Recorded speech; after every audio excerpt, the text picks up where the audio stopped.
Well, Imago, I have been asked this month to introduce the spiritual practice of the month to you. And just in case you didn't know, my name is Vicky Brown, and I've actually been writing practices for you all year. I'm a spiritual director here in the Peoria area and have been with Imago since the beginning. But wanted to let you know that this month's practice is writing your own prayer.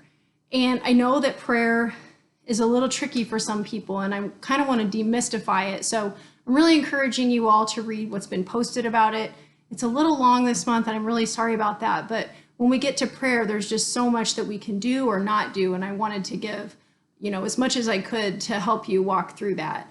And just for the spiritual practices in general, I just want to encourage you that the reason we do these is not to feel bad or to earn God's favor. We really do spiritual practices to be formed into the image of Christ.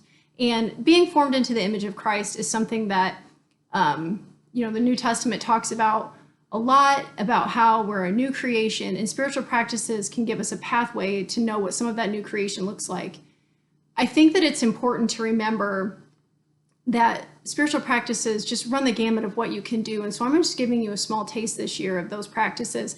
And the important thing to remember is if you haven't found one yet that speaks to you, that makes you feel like you're connected to God, you are not alone. Spiritual practices can be tricky for a lot of people, and the idea of trying them is to practice them. They may not be the one that you connect with, and so I just encourage you to keep trying them. If you are really struggling to find a practice that you like, one that you are connecting to, please talk to me. I'm hoping to be back more in person this fall. We've been traveling a lot this summer, but really when it comes to these, when you practice something, if you find the one that connects you to God, it really says a lot about what you believe about God. And it also says a lot of what you believe about yourself.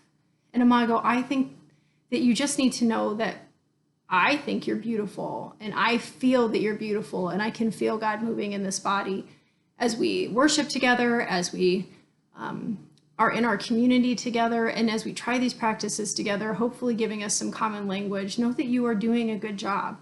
If you feel like you're not doing a good job, please let me be the first person to assure you that those feelings have no place here. This isn't about doing good or bad. This is about being connected to your Maker.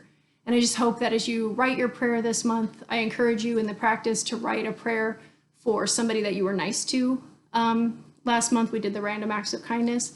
And I walk you through that whole process and just encourage you to really dive into that. And once again, if you have any questions, you can always ask me or any of the staff or the formation team. They would all love to talk to you about the spiritual practices. So Imago, be blessed and go forward and write a prayer that's beautiful. And even if you don't think it's beautiful, I can assure you that the time and effort you put into it is not wasted. Go in grace and peace.